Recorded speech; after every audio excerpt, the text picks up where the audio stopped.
Hey, what's going on, guys? This is Brandon, your trusted realtor, and I'm coming to you with another great episode. It is March 1st, the beginning of the month, one of the best months of the year. If I have anything personally to say about it, a lot of people that I love and care about have been born in the month of March, or are Aries. I myself was born on March 23rd, so I may be a little bit biased. My grandmother was born March 27th.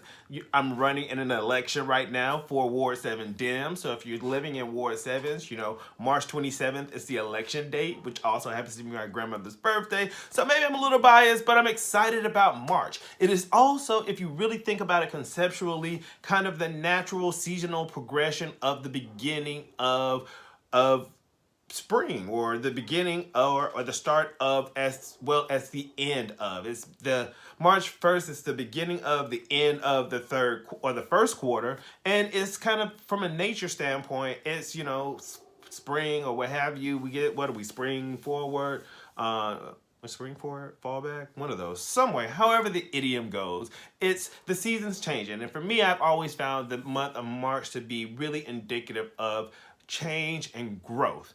And with that, it's a perfect time, with all of those things put together, to do an accountability check. That's right. In this time frame, one of the things that so many of you out there have done, you're a buyer and you said, man, I wanted to crush the market this past summer, and you realized that maybe you were not set up in the way you want it to be. Maybe, you had a checking and a savings, and all the money was in the savings, right? And we couldn't get to it fast enough for the offers, right? However that worked. Or you realized, man, this is not how much house I really want. Like, I want a little bit more home. So you had to work on things. You had to work on your credit. You had to get a better job. Whatever it is you had to do personally, you made a commitment to yourself during that last summer that you were going to be active and get into the market. So I just want to kind of get in your face and figure out, where is your mind right now? And that's what I want to talk to you about. Let's talk about that first question, which is savings. Have you, and are you continuing to save? Remember, savings is going to be a huge part of the transaction. In the United States, we are so fortunate to have localities and government assistance and federal programs that provide that type of assistance to us. So individuals who are first-time home buyers especially can get into a property without really shelling out a significant amount of money for the down payment. That is such a huge blessing, especially if you meet the income and credit qualifications. But think about that. Your down payment, or the money that you're going to need for this real estate transaction, is going to be in 3 buckets. Those 3 buckets are going to be your down payment. That's going to be about 3%. Of course, 3.5%. That percentage will vary based on your qualifications, so let's not confuse that. But for it's a standard person who has a 640 credit score or higher, and has a steady income, and you have a low debt-to-income ratio that's less than 45%, you probably are somebody who will qualify by all general standards for a loan. That qualification for a loan means that you could use a down payment assistance program to pay for that 3%, or qualify for an FHA loan and pay for that 3.5% that's needed. And there's a host of programs like DC Open Doors and the Maryland Mortgage Program here in this region that will provide you with that down payment assistance. Now, the next bucket is the upfront funds. Those upfront funds are going to be the money that you're going to have to come out of your pocket right then, once you get into a contract, and you're going to pay. Not when you start looking for a property. That's different. Once you have a ratified contract, that means that the seller has agreed to your terms as the buyer, and you all meet and have a contract that you both have signed and agree to. Once you have that ratified contract, you have to pay the earnest money deposit. That EMD, those upfront funds, is going to be, by principle, 1%.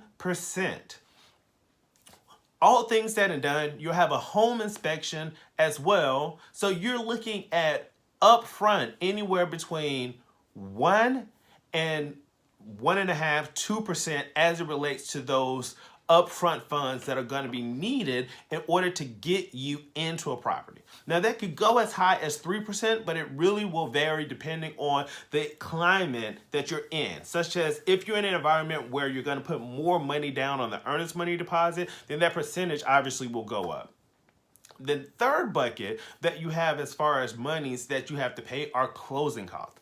And those closing costs, as I've described to you in previous videos, that's going to be all of the money related to the transaction. Anyone who can touch the loan and get involved, transferring those documentations over in your name, so taxes and recordation, those are going to be the closing costs. That's going to be the work that the title company did in order to do all the research on your loan and your property and the tax records, and to make sure that the title isn't clouded. It's going to be all the hazard insurance that's needed. It's going to be, if you're using an FHA loan, it's going to be the mortgage insurance premium and all these other things that are going to be combined and wrapped into the closing cost. It's going to be any taxes that are prorated or that have to be paid to the seller because they've already paid the taxes for the year. All of that stuff that works in the background in order to transfer that property over to you legally is what you will have to pay for. Now, people will say, how much is that? How much is that? That varies. It varies. The question that I can answer for you most specifically is that you're looking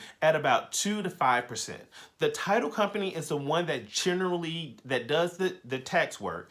Information as it relates to your taxes and recordation, that's already set in stone, and that's based on locality, right? So we can already back into the numbers. So on trend, what I'm finding is that you will have about 2% and 5%. And you'll say, okay, percentages of what? The loan amount. The loan amount.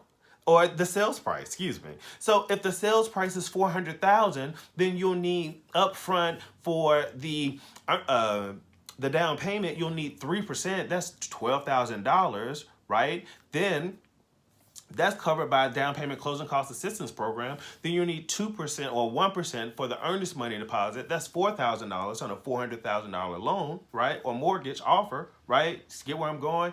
Home inspection is about $500-$600 depending on the type of home inspection you get. So coming in and having about $6,000 for that upfront money is probably a good place to be on a $400,000 property. You see how that's 1%, 1.5%, almost 2% of the offer or the loan amount. Then that third closing cost is 2%, 2 to 5%, right? Of $400,000, that's going to put you about $8,000 to $11,000, which is the amount of money that you'll need. So altogether in this particular transaction, you'll need about $17,000 in closing costs. Now, in a perfect world, and where it's a buyer's market, you will also be able to talk about other avenues that the seller could provide you in order to assist you with getting into the property or reducing that cost. But we'll talk about that in another video.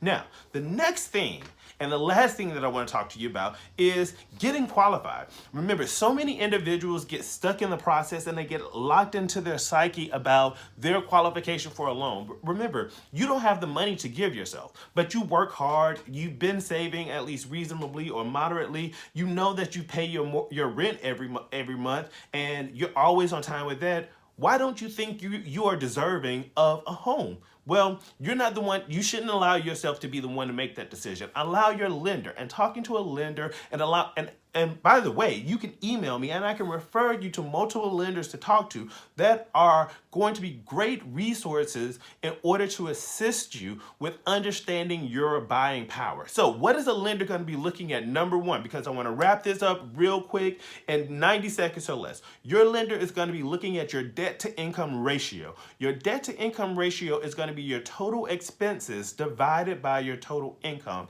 And your lender is looking to have that be below 45%, because that's going to be the sweet spot to determining how much you are allocating on your debts and how much available income you have in order to pay your mortgage, in a nutshell. So that's really the governing force that your lender is looking for. So when it comes to the down payment, they'll do the application for that. They'll fill out the paperwork for that program, whichever program you're using in whatever jurisdiction you're using. You have to take care and own what you have and what you can control. So the question becomes now, what have you done so far? And we are in the beginning of March, and we got 30 days until the end of March, to the end of this quarter. So you ask yourself, am I on track to be the best me and to prepare propel my future self to be wealthier than I am today. I am Brandon, your trusted realtor. If you haven't done so already, make sure you like, subscribe, and hit that notification button, and stay tuned in and in tune to the latest, greatest real tea here in the DMV and everywhere else.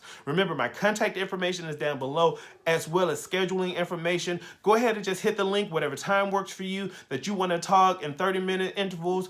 I'm available to you. Take care, and I'll talk to you soon.